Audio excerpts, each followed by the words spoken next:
Para ho ito sa mga ano, sa mga bataan ho ni Sangkay. Iniimbestiga na ng Presidential Anti-Organized Crime Commission ang mga reklamong may nagpapanggap umanong kamag-anak ng Pangulo para makapanloko. Nakatutok si June Veneracion. Itsurang ginto pero para lang palang tanso. Ilan lamang ito sa mga ginagamit ng sospek para makapanggoyo. Dalawa sa mga biktima ay nagsumbong sa PAOK o Presidential Anti-Organized Crime Commission. Sabi nila, it's a commemorative and limited edition na gold coin, but it turned out na hindi ito gold. Si Maria, di niya tunay na pangalan. 12 million daw ang natangay sa ipinautang niya sa sospek na kinilalang si Mario Marcos. Nagpanggap pa raw itong pinsan ni Pangulong Marcos. Napaniwala raw siya sa mga asta ng sospek na may mga bodyguard pa raw kapag sila ay nagkikita. At ang kanyang opisina, puno ng litrato kasama ang mga VIP. Pinsan nga daw po siya ni PBBM.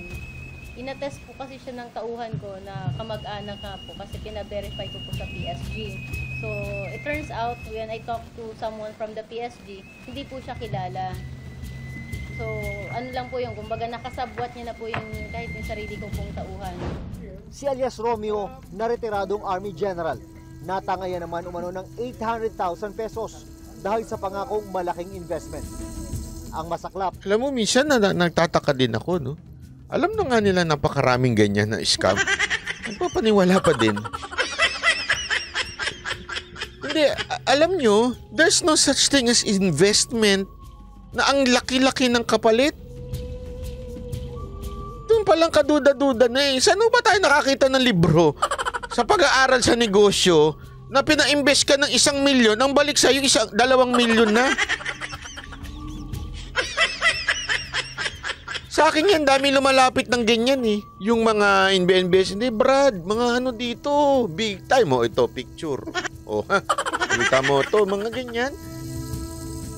Matik na yan eh. There is no such thing ng ganyang kalaking investment. Tas ang balik, ewan ko ba. Tapos, may dala-dala pang ginto. Hindi ba ba? Tas, alam nyo, una-una yung kaduda-duda pag yung may mga pinapakita ng picture. Yung ganyan pa lang, yari na kayo eh. Oh, kasi wala namang ganyan na matino. Yung nagdi-name drop. Di ba? Kaya nga yung vlogger na lagi nagdi-name drop.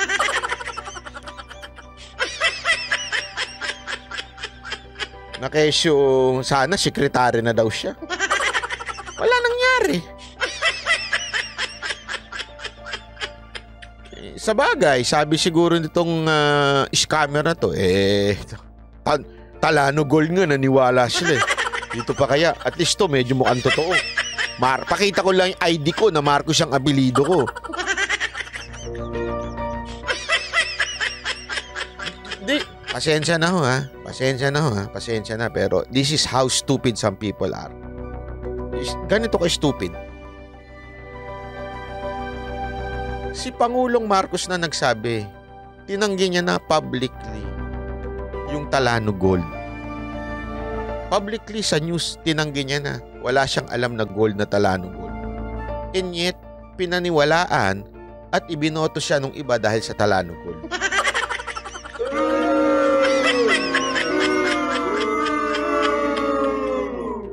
Naintindihan nyo?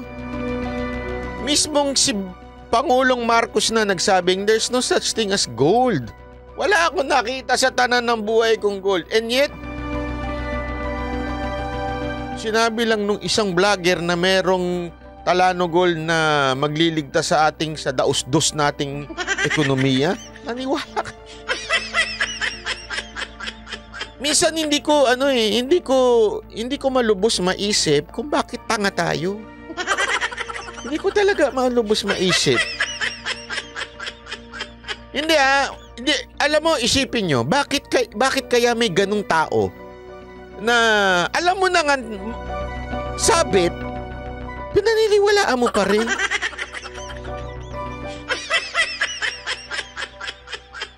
Hindi ko talaga maisip eh. Yung mismo na nagsabing si Marcos, wala niyan. Hindi ko alam, kahit kailan di ako nakakita ng ginto. Sa bahay namin, walang ginto. Pinaniwalaan pa rin. Paano nangyari yun? Alam mo, siguro, kaya itong nag-scam na ito, sabi niya, ay pambihira. Talano Gold nga pinaniwalaan eh. Abay, malamang. Paniwalaan din ako. Dito gusto mo pa ng isang napakalupit na katangahan? Self-confessed scammer na vlogger. Sinabi niya, dati akong scammer. Pinaniniwalaan pa rin ng iba. Bakit? Anong nasa utak nyo? Aminado na nga siyang scammer siya noon. Naniniwala pa rin kayo?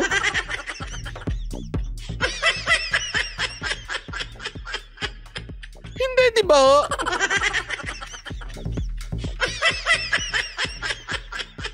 Itong Talano Gold ko, paniwalaan nyo kaya ako? Mga tanso. Mga tanso, ito pong gold na ito ay nakuha ko nung ako po ay pumunta sa Malacanang para katagpuin si Pangulong Duterte. Nakita ko ito, nakabaon sa lupa. Tapos hinukay ko kasi nagniningning siya sa gabi. Tapos nakita ko, eto na yung Talano Gold na hinahanap ng taong bayan. Tapos may pangalang pa, Sangkay.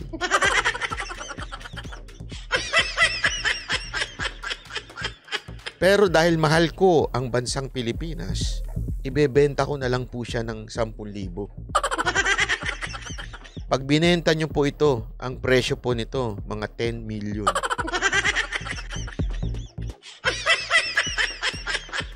Paki-PM po ako kung sakasakaling interesado kayo. Ito po yung Talano Gold na hinahanap nyo.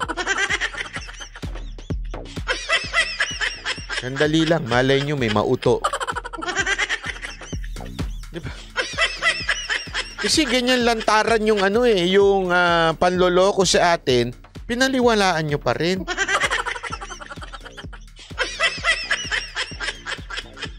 Itong gold na ito, aside sa mamahalin, mabango pa. Diba? PM sent. Talagang merong no? So, paki-email na lang po ko kung sakaling interesado kayo. Binibenta ko na lang siya ng 10,000. Ito, ang halaga nito, 10 million.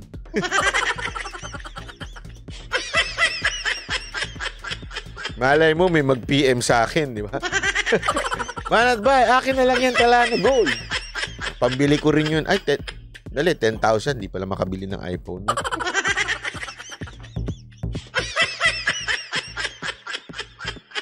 Hindi ko maintindihan Dito sa scam na to, gumawa lang ng ganyan na merong seal of the president. Naniwala na kagad tayo? Inutang lang daw ni Romeo ang perang natangay sa kanya.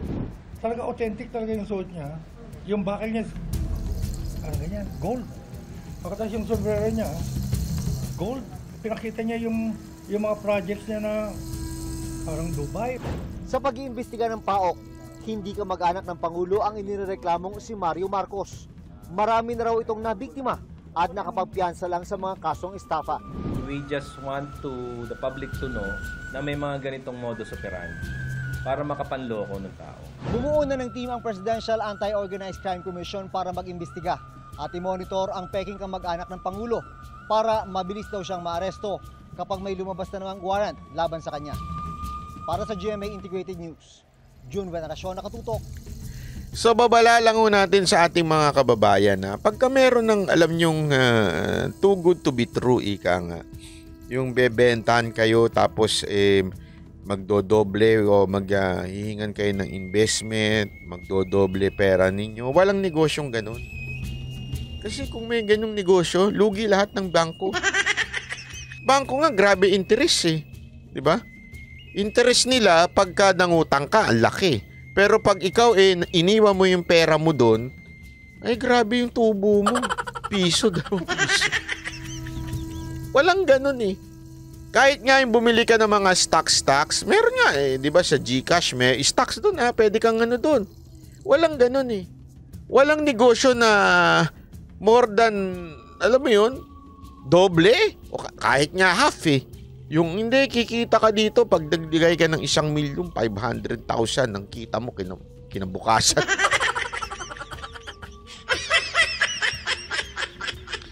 At dito ka magtataka, mantakin mo, marami ng ganyan, nagpapaloko pa rin. Kasi alam nyo, itigil nyo yung pagiging greedy nyo sa pera.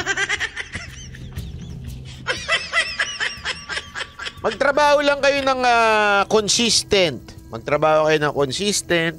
Walang one time, big time na perang malaking papasok. Trabaho lang, consistent lang.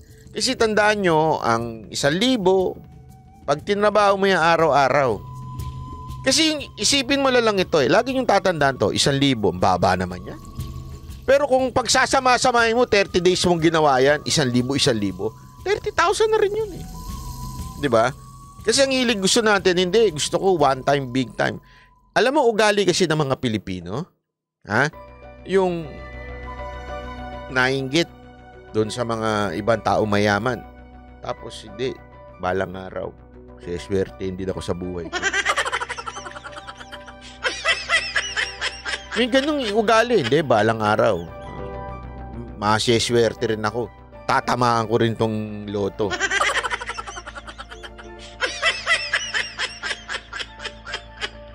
Sabi nito, I've been scammed by my husband. Sabi niya, bagay daw sa akin ng color red. Lesson learned. Nagmukha akong ano. Ganon. Hindi, dahil sa kahirapan. Hindi naman no. Dahil, alam mo, ang dami kong kilalang mahirap. Na kinaya ang buhay at hindi naniwala sa scam. Nagtrabaho. Di ba halimbawa ng alang yan si Yorme? Talagang laki sa hirap. Talaga naman nagtrabaho. Ang laki ng ano. Marami pa ho dyan na talagang mahirap. Meron akong kakilala yung may-ari ng isang tinutugtugan namin. Hindi naman ho siya mayaman. Hindi ho siya big time. Siya ho ay sakto lang. Ganon. Pero ngayon, milyonaryo na. Yaman-yaman. Dahil nga sa pagtsatsaga niya. Maraming ganong istorya eh. Diba? Trabaho lang, tsaga lang. Tapos magiging wais ka lang kung paano mo didiskarte ng buhay mo. Pero huwag ka maniniwala sa one time, big time. Ang mga naniniwala lang sa one time, big time, mga kurap na opisyal. Yeah, marami niyan. Totoo, yung mga kurap na opisyal, marami niyan na yung talagang one time, big time. O isang proyekto, 40% sa akin. 60%. Diba? O, ito.